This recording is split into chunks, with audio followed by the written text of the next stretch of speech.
Present. Okay, see, good morning, all of you.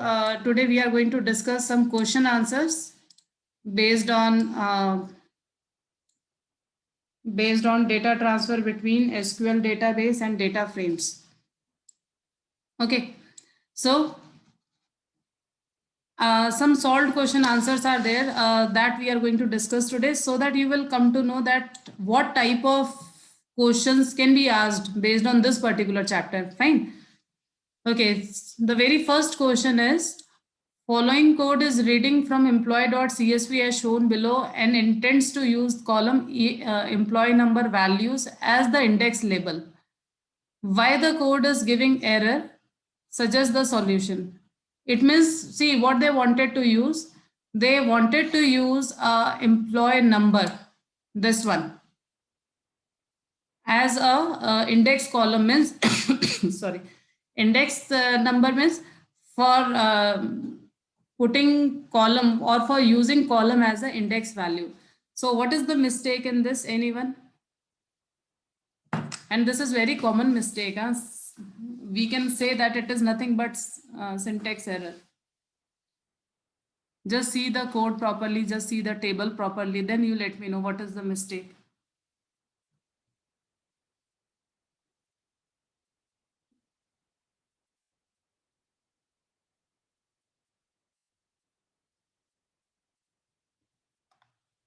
Any idea?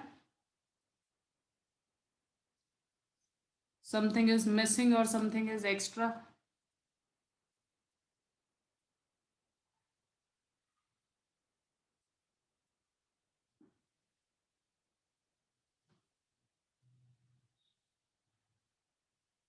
Not getting?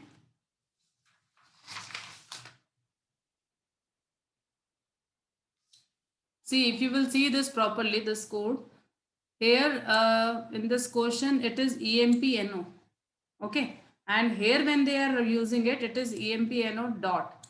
This dot is actually not allowed. Okay. So therefore, when we are going to write this, no, it has to be without dot. You can see over here, it is given also EMP number without dot. The reason is because this is not allowed, and even this was not given in the table also. Okay, then next question is,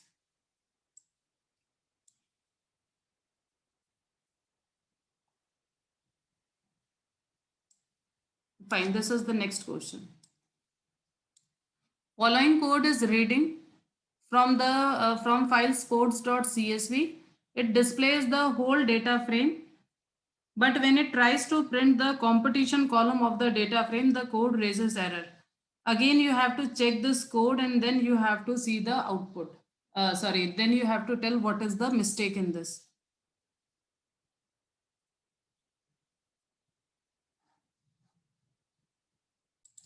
And see, one more hint for you, like see, output they have given to you. So what you have to understand over here, that till what it is working properly and where it is giving the error. So only basically you are going to check that particular line where you are getting the error. Because if half program is correct, Python will show you output of that half program also. Fine. So on the basis of that, you think and you let me know. See, now if you will see this particular question, and if you will see the output, when we have printed this SDF, it has been printed something like this. Okay, if you will see, this output is actually not at all proper. Why it is not proper? Because if you will see, then after every column value, see \t is printed. Okay, it means when we were reading over here, no, we were supposed to read it. We were supposed to give the separator as \t, because we have not given \t as a separator. So therefore, what it is doing, it is reading this complete value as a single value, means all the three values, 1, 2, 3, all these three values, it is reading it as a single value. So therefore, when you will see the error, in error it is given data frame object has no attribute computations. Why it is saying it is not having computations? Because according to this, or what it has considered all this complete information as a single information. So therefore it is not finding individually competitions. Okay. So if you wanted to remove the error, either you should use that backslash t as a separator. You can see over here, backslash t as a separator you are supposed to use. Okay. If you will specify backslash t, then if we will read, no, so automatically it will be readed over here like this. Like this it is going to read. Okay. So therefore we must be careful that if separator is different in any CSV file, because by default they are taking separator as comma. So except that if any other separator is there, then it is compulsory that we must mention that type of separator. Fine. So this is what you have to keep in your mind. Okay, then now the next question. Write a program that reads from a CSV file where the separator character is dollar. Read only first 5 rows in your data frame. Then give column heading as item name, quantity, price. Make sure you read first row as data and not as column header. Okay, so many instructions are given actually over here. We know that near about 7 arguments we have used. Okay, when we were using that read CSV function, no, in that 7 total arguments were there. So all those we have used. So out of these, now you have to decide that which you are going to use. For example, that time we have discussed, let me write those. The very first argument was your file name. Then SEP is for separator. Okay, because see, I am writing out of these, you have to identify which one we are going to use. Then next one was names. With this, we can give specify names to the column. Then next one was our index column. By using this, I can make any column as a index value. Okay, so this was index column. Then after that, next one we were having was header. If we are using this, we can specify that whether we, if we don't want header, we can use this. Then skip rows. If any particular row you wanted to skip, you can use this skip rows function, skip rows argument. And then next one, last one we were having was n rows. We can define that how many number of rows we want. Okay. Now see, I am writing all these because you are going to think and you have to tell me that out of all these, which one we are going to use over here. See, everything I have given, now you have to decide out of all these, which one I am going to use. Now try and let me know.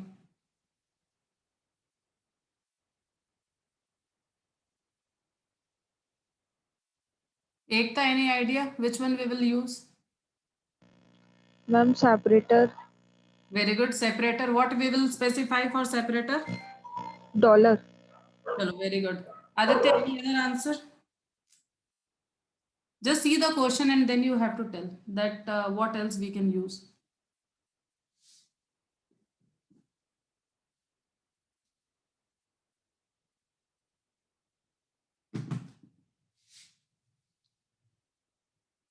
Mahima?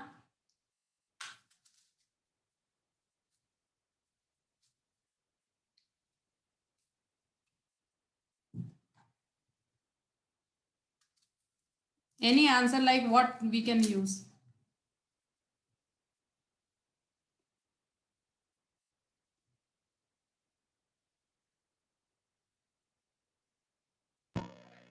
Ma'am, read only first 5 rows in a data frame. Hmm. ये n rows में आ जाएगा. किसमें? First 5 rows लिखा हुआ है ना. हाँ तो n rows में आ जाएगा. n rows में if you will give 5, then it will read first 5 rows. हाँ. Very good. So यानी we are going to use separator also. We are going to use n rows. n rows will be 5. Separator will be dollar. ठीक है? यहाँ तक हो गया. Now see, give column headings, item name, quantity and price. अब column की heading कैसे दे सकते हैं? How we will give?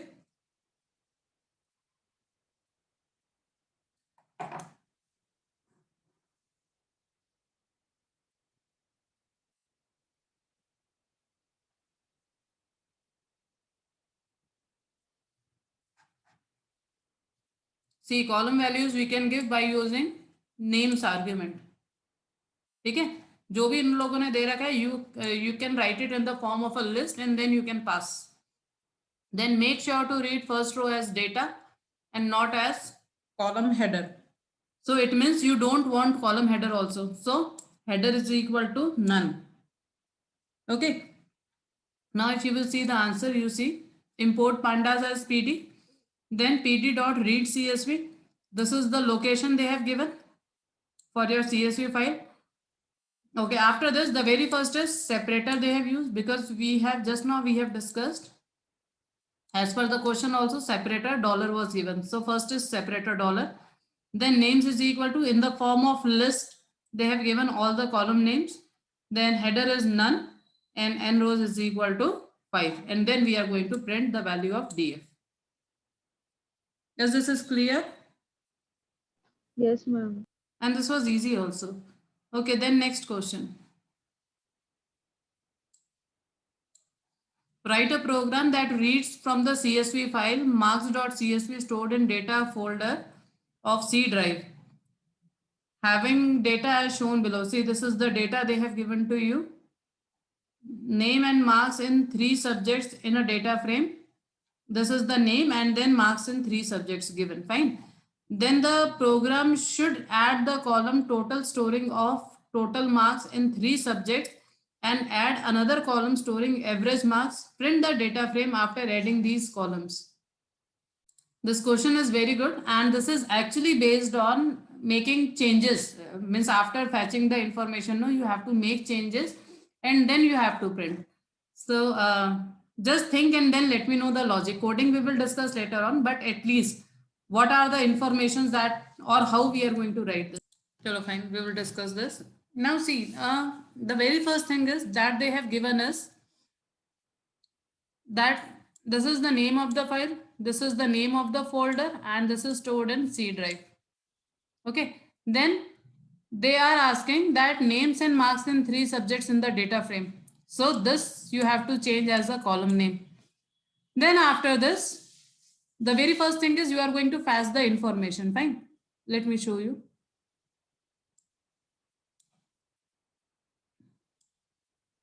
Fine, import pandas as PD, then read CSV file. Then see, this is how they have given the name of the location, complete location, C:\/ and we know that double slash means single slash. So because it is a escape sequence, fine. So whenever we have to write for the location double slash, for any location, instead of writing single slash, we always write double slash, because internally it will be treated as a single slash. Then folder name inside this file name. Then names they said to change. So therefore they have given names is equal to, then in the square bracket, all these arguments by themselves. Name, marks 1, marks 2, marks 3. Then after fetching this, simply they have printed and then they are showing the data frame. Okay. Now the important thing is, now see, in your data frame, you are having total 4 columns. First is name, second is marks 1, marks 2, and marks 3. Now they have given the question that what you have to do, that in your data frame, you have to add a column total and storing total marks in the 3 subjects, another column for storing average. Okay, so the very first thing is, if we wanted to add any column in the data frame, we simply write like this: data frame square bracket, whatever is the column name. Now, how you are getting this column? By adding these 3. Okay, DF of marks 1, DF of marks 2, and DF of marks 3, because these are the only names that we have given over there. Now, once this is done, we have created one column for total. Now we are going to create another column for average marks. So in that, what we have to do? Data frame of total divided by 3. Okay, once we will divide it by 3, that values we are going to store in the average marks. And then after all calculation we are showing, so you can see over here, this was the data frame that they have received from the CSV file, and this is the data frame that they are receiving after the calculation. So here, if you will see the difference, these 2 fields are added extra. So even if the question is something like this, that you have to calculate and you have to create new CSV file, so you can write in the CSV file also that this is the code generated, or this is the updated file. Okay, So the most important thing is if you have to do any modification in the CSV file, that also you can do. First, you fetch the information in the data frame, you do all the modifications, and then you write in the CSV file if it is given in the question. Now, next is write a program that lists only those records from SQL table STUD that have marks in the range 50 to 60. Note table STUD table is in SQLite 3 and they have given you this SQLite 3 we have not done, so this we will not discuss.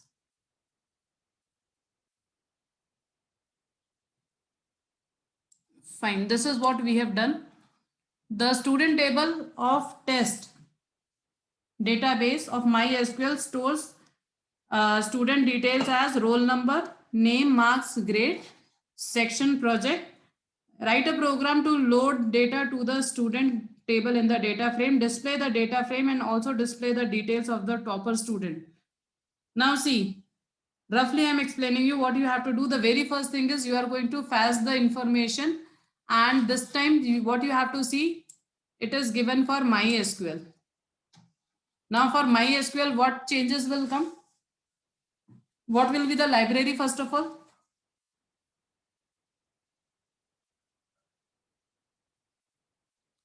If you have to fetch any information from MySQL, what will be the library? Import MySQL dot connector Very good. It will be. as Hmm. and वाला word याद नहीं आ रहा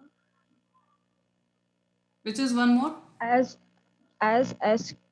That is your choice. As is your choice that you wanted to create a alias or no. Fine, it is your choice. So as is not supposed to be given. Okay, ma'am. Because after as though we are creating alias, you can write A, B, C, D, even you can write your name, no problem. Okay. So the very first thing is we should know the library name that is mysql.connector. And no doubt that ultimately we are going to store the information in the Python in the form of data frame. So we need pandas also.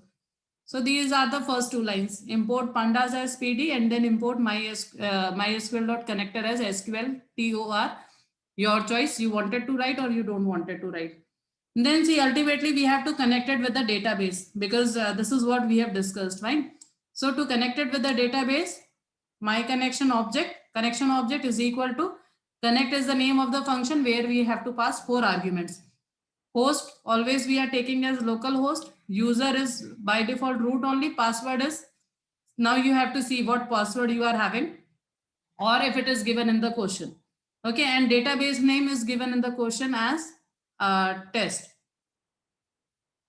Okay, here it is given no test database. So therefore we are using test database. Now after that,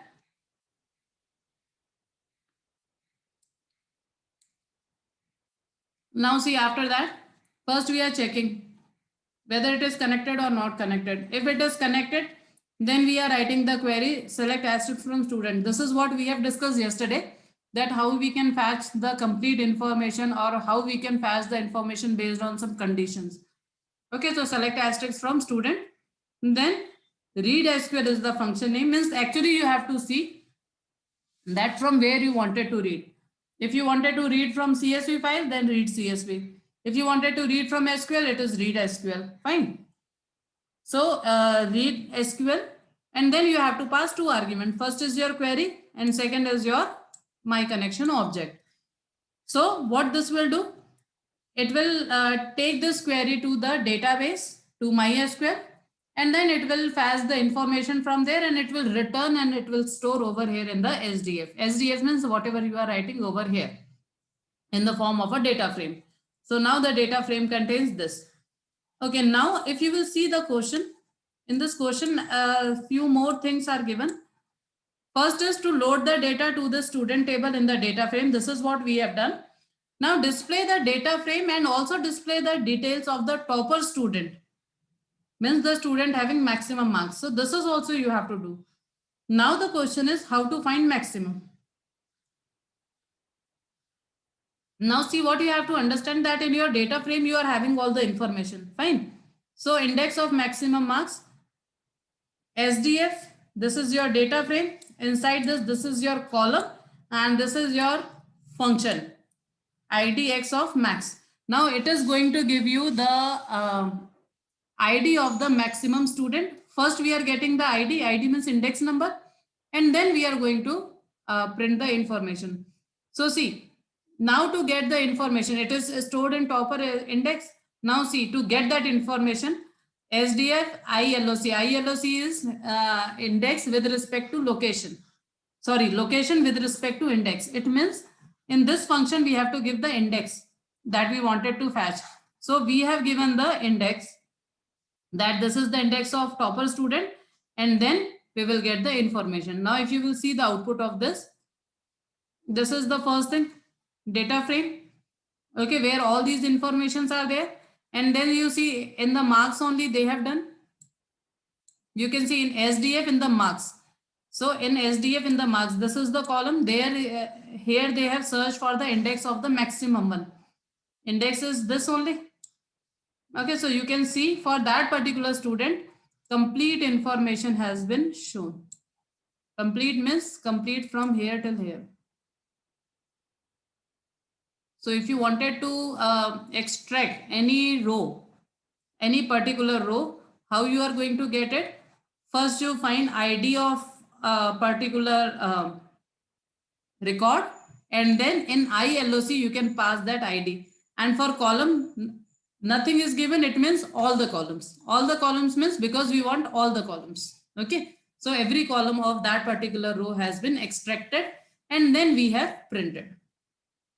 Just check and let me know if you have any doubt, because question is also good. If you wanted to fetch a particular record, this is how you can fetch. Just see the question and let me know if you have any doubt. Okay, today simply go through all these questions, try to execute few questions so that you will understand in more clear manner. And then later on we will continue other topics, fine? Okay, then good day all of you.